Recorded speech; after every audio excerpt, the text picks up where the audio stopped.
नमस्कार, मी प्रदीप मुर्मे। आज आपल्यासोबत शावराज माने आहेत। शावराज माने हे उमरगा तालुक्यातील सामाजिक चळवळीतून पुढे आलेले एक युवा नेतृत्व होय। सध्या पालिकेच्या निवडणुकीचे वारे वाहत आहे आणि उमरग्याची जी काही नगरपालिकेचे जे काही नगराध्यक्षपद आहे हे खुल्या प्रवर्गासाठी सुटले आहे। त्यामुळे साहजिकच अनेकांना नगराध्यक्षपदाचे डोळे लागलेले आहेत आणि शावराज माने देखील याला अपवाद नाहीत। उमरग्याची जी काही नगराध्यक्षपदाची जी काही निवडणूक आहे अपक्ष लढणार अशा प्रकारची भूमिका त्यांनी घेतली आहे। याच पार्श्वभूमीवर आज आपण श्री माने यांच्याशी संवाद साधणार। सर नमस्कार। नमस्कार सर, उमरग्याची जी काही नगराध्यक्षाची जी काही निवडणूक आहे किंवा जे काही पद आहे हे खुल्या प्रवर्गासाठी राखीव आहे आणि याच पार्श्वभूमीवर आपण नगराध्यक्षपदाची अपक्ष निवडणूक लढणार अशा प्रकारची माहिती आहे। काय सांगाल तुम्ही आम्हाला या संदर्भामध्ये? सध्या उमरगा नगर परिषदेची जी निवडणूक लागलेली आहे, मागच्या 8 वर्षापासून उमरग्यामध्ये कुठल्या प्रकारची निवडणूक झाली नव्हती। तशा राज्यात सुद्धा निवडणुका झाल्या नव्हत्या। नगर अध्यक्षपदाचा कार्यकाळ संपून आज जवळजवळ 3 वर्ष झाले आणि या उमरग्यामध्ये प्रशासक लागलेला होता। परंतु असं असताना देखील जे सत्ताधारी पक्ष आहेत, या सत्ताधारी पक्षाच्या माध्यमातून असेल किंवा विरोधकाच्या माध्यमातून असेल, ज्या पद्धतीचं कार्य उमरगा शहरामध्ये व्हायला पाहिजे होतं तशा पद्धतीचं कार्य उमरगा शहरात झालेलं नाही। आज मागचे सत्ताधारी आमदार जे होते माननीय ज्ञानराज चौगुले, त्यांच्या माध्यमातून बराच निधी उमरगा शहरासाठी आला, परंतु तो निधी 100% जनतेच्या सेवेसाठी किंवा विकास कामासाठी लागलेला नाही। म्हणजे याच्यामध्ये अनेक प्रकारचे भ्रष्टाचार झालेले आहेत, टक्केवारीचं राजकारण झालेलं आहे, गुत्तेदार ठेकेदार सांभाळण्याचं काम याच्यामध्ये झालेलं आहे। आणि असं असताना उमरग्याच्या सर्वसामान्य लोकांचा प्रश्न सुटला की नाही हा प्रश्न गांभीर्याने समोर येतोय आणि याला विरोधक सुद्धा तितक्याच पद्धतीने जबाबदार आहेत। आणि या सर्व पक्षाचं राजकारण पाहिलं असता आज उमरगा शहरामधली अशी परिस्थिती झाली आहे की फक्त मी जगलं पाहिजे आणि माझे कार्यकर्ते जगले पाहिजे, ठेकेदार जगले पाहिजे आणि टक्केवारीचं राजकारण कशा पद्धतीचं वाढलं पाहिजे याच्यावर जास्त भर या सर्व सत्ताधाऱ्यांनी विरोधकांनी दिलेला आहे। आणि त्यामुळे अशा ह्या फोडाफोडीच्या राजकारणात आणि अशा या संघर्षमय उमरगा वासियांच्या जीवनामध्ये कुठंतरी बदल व्हावा। जे उमरगा शहरातल्या लोकांची भावना आहे की आज रस्त्याचं काम निकृष्ट दर्जाचं होतं, मग तो निकृष्ट दर्जाचं काम होतंय म्हणून जर एखाद्यानं तक्रार केलं तर त्याला गुंडगिरी पद्धतीनं दाबलं जातं। अशा गुंडाचं शहर म्हणून नावारूपास उमरगा शहर यायला लागलेलं आहे आणि याला पोचणारे कोण आहेत तर हे राजकारणीच आहेत। म्हणून योगायोगानं जर हे नगराध्यक्षपद सर्वसाधारण गटासाठी जरा खुलं झालं असेल आणि अशा वेळेस जर आमच्यासारखे सामाजिक कार्यकर्ते जे आम्ही चळवळीत काम करतोय, आम्ही सर्वसामान्य लोकांच्या हिताचं राजकारण करण्यासाठी काम करतोय, जे पिछडलेला वर्ग आहे, जिथे भ्रष्टाचार होतोय त्या भ्रष्टाचारांच्या विरोधात आम्ही आवाज उठवणारे कार्यकर्ते आहोत। आणि जर अशा पद्धतीने जर नगराध्यक्षपद खुलं झालं असताना आज बरेच जण गुडघ्याला बाशिंगला बांधून बसलेले आहेत। अनेक सत्ताधारी पक्षाचे, अनेक विरोधी पक्षाचे मी म्हणणारे मातबर आज ठाण मांडून बसलेले आहेत, मी निवडणूक लढणार आहे, अमुक निवडणूक लढणार आहे, परंतु मला यांच्याशी काही देणं घेणं नाही।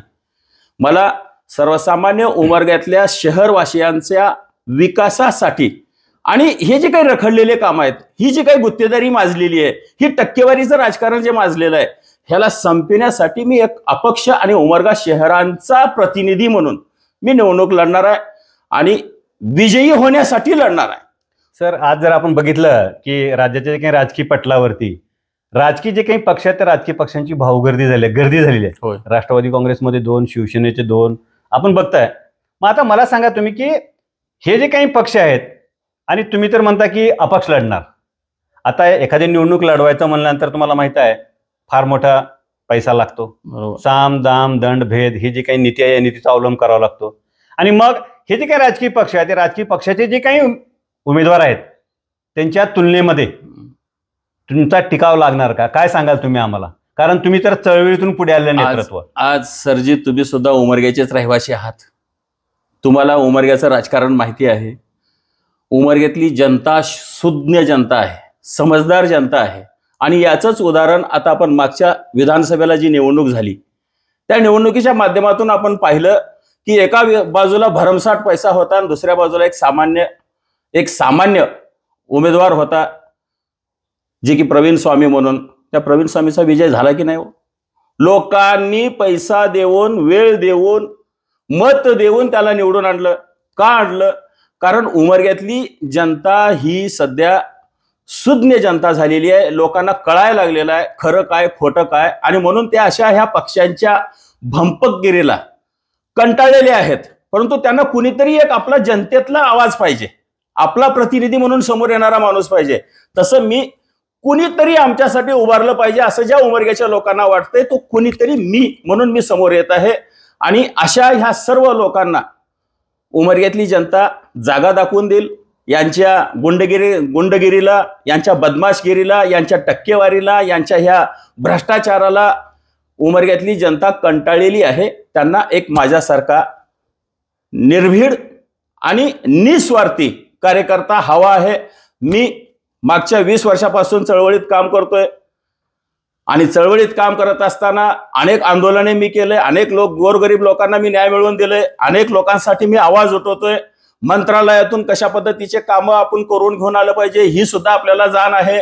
त्यामुळे एक जनतेच्या मनातला कार्यकर्ता, हा बरोबर आहे, उमरग्याचा नगराध्यक्ष कोण झाला पाहिजे, हा झाला पाहिजे, अशा पद्धतीचा आवाज उमरग्यातल्या लोकांच्या मनातून येत आहे. आणि तो आवाज म्हणून मी उमरग्याचा नगराध्यक्ष होण्यासाठी सज्ज झालेलो आहे. आता शहराचा जर विकास करायचा म्हणलं तर मोठ्या प्रमाणात विकास निधी लागतो. मग आता हा जो काही विकास निधी राज्य सरकार म्हणा किंवा केंद्र सरकार म्हणा या माध्यमातून येत असतो. आता हे जे काही राजकीय पक्षाचे जे काही नेते आहेत ते सातत्याने असं पालिका निवडणुकीमध्ये म्हणा कोणत्या निवडणुकीमध्ये आव्हान करतात की वर सरकार आमचं आहे, खाली सरकार आपलं आहे, आणि आपल्याच जे काही पक्षाचं जे काही सरकार आहे आणि त्यांचे जे काही पॅनल आहे त्याच पॅनलला निवडून द्या अशा प्रकारचं आव्हान करतात. आता तुम्ही मग नेमकं काय करणार? नेमकं बरोबर आहे. कितीही जर आव्हान केले, कितीही जर आलं, तर आपल्या उमरगा नगरपालिकेचा जर नगराध्यक्ष आपण झालो तर आपल्या उमरग्याच्या नगरपालिकेला जो हिस्सा मिळायचा आहे तो मिळालाच पाहिजे. लोकशाही आहे. लोकशाहीमध्ये त्या नगरपालिकेला त्या पद्धतीचा निधी दिलाच पाहिजे. आणि जर नाही मिळाला तर मी एक सामाजिक कार्यकर्ता आहे, चळवळीतला कार्यकर्ता आहे, आंदोलक कार्यकर्ता आहे. मंत्रालयात घुसून मंत्रालयात आंदोलन करून मी निधी आणण्याची ताकद माझ्यामध्ये आहे.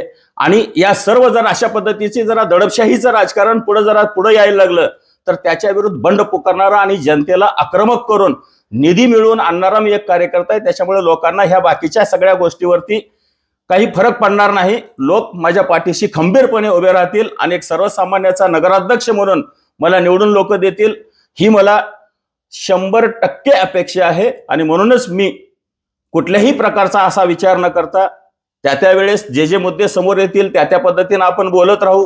परंतु आज रोजी ही जी काही कंटाळलेली लोक आहेत ह्या ज्या लोकांचं एक मनातला आवाज म्हणून मी समोर येत आहे. आणि मी 100% उमरगा नगरपालिकेच्या नगराध्यक्ष पदाचा उमेदवार म्हणून निवडणूक लढवणार. आता तुम्ही जे काही अपक्ष निवडणूक लढणार अशा प्रकारची भूमिका घेतली आणि तुम्ही त्या भूमिकेवरती ठाम आहात. मग आता तुमची जी काही भूमिका आहे त्या जी काही उमरगावासी आहेत त्या उमरगावासियांचा तुम्हाला पाठिंबा मिळेल, लोक तुमच्या भूमिकेचं स्वागत करतील, काय सांगाल तुम्ही आम्हाला? 100% माझा पाठिंबा मिळेल. 100% लोकांना वाटेल की हा माझा, आणि उमरग्यातल्या जनतेला असं वाटेल की शाहराज माने म्हणजे मी स्वतः उमेदवार आहे, मी स्वतः नगराध्यक्ष होणार आहे, अशा पद्धतीची भावना उमरगा शहरवासियांच्या मनामध्ये येईल. 2 मत कोणालाही देतील, कोणत्या पक्षाचे जे आहेत ते त्या पक्षाला देतील. कारण नगरसेवकासाठी मी कुठला उमेदवार देणार नाही, मी डायरेक्ट नगराध्यक्ष पदासाठी उभा राहणार आहे. जे कोणी आमचे 12 प्रभाग आहेत, 12 प्रभागामध्ये प्रत्येक प्रभागात 2-2 उमेदवार आहेत. फक्त 12व्या प्रभागामध्ये 3 उमेदवार आहेत. मग ते एका व्यक्तीला, एका मतदाराला 3 मतदान करण्याचा अधिकार असतो. 2 मतदान हे नगरसेवकाला करतील, जे त्यांच्या आवडीचा नगरसेवक आहे त्याला करतील. कोणीही जर आलं हरकत नाही. पण नगराध्यक्ष पदासाठी 100% एक मत शाहराज मानेला उमरगा शहरवासी देतील, एवढं मला या उमरगा शहरवासियाच्या वरती 100% भरोसा आहे. शाहराज माने उमरग्याचे जर समजा नगराध्यक्ष झाले तर उमरगा शहरामध्ये काय बदल पाहायला मिळेल नगरवासियांना? सर्वात सुसज्ज, सुंदर, स्वच्छ आणि प्रगतशील नगरपालिका म्हणून उमरग्याचं नाव लौकिक पूर्ण महाराष्ट्रातल्या सर्व नगर परिषदेच्या मध्ये स्वर्ण अक्षरामध्ये लिहिल अशा पद्धतीची नगरपालिका ही उमरग्याची होईल. नगराध्यक्ष पदाचे आपण इच्छुक उमेदवार आहात, तर एक इच्छुक उमेदवार म्हणून या मुलाखतीच्या माध्यमातून शाहराज माने नेमकं उमरगावासियांना या निवडणुकीच्या पार्श्वभूमीवर काय आव्हान करतील? ही जी काही बजबजपुरी माजलेली आहे, उमरगा शहरवासियांना प्रत्येक गोष्ट माहीत आहे. प्रत्येकाला आपण मागच्या 8 वर्षापासून आपण सर्वजण पाहिलेले आहात. आणि तुमच्या मनात जे चाललंय ते नगरपालिकेमध्ये जावं आणि तसाच उमेदवार नगरपालिकेत पाठविण्यासाठी शाहूराज मानेच्या पाठीमागं नगरपालिके या उमरगा शहरवासी हे सर्व खंबीरपणे उभा राहावं, एवढ्याच प्रकारचं मी उमरगा शहरवासियांना आवाहन करतो. धन्यवाद सर, तुम्ही आम्हाला वेळ दिलात, आमच्याशी संवाद साधलात, त्याबद्दल आपले खूप खूप आभार. आपणास खूप साऱ्या शुभेच्छा आणि आपण उमरगा नगरीचे नगराध्यक्ष हो हीच शुभेच्छा. धन्यवाद सर.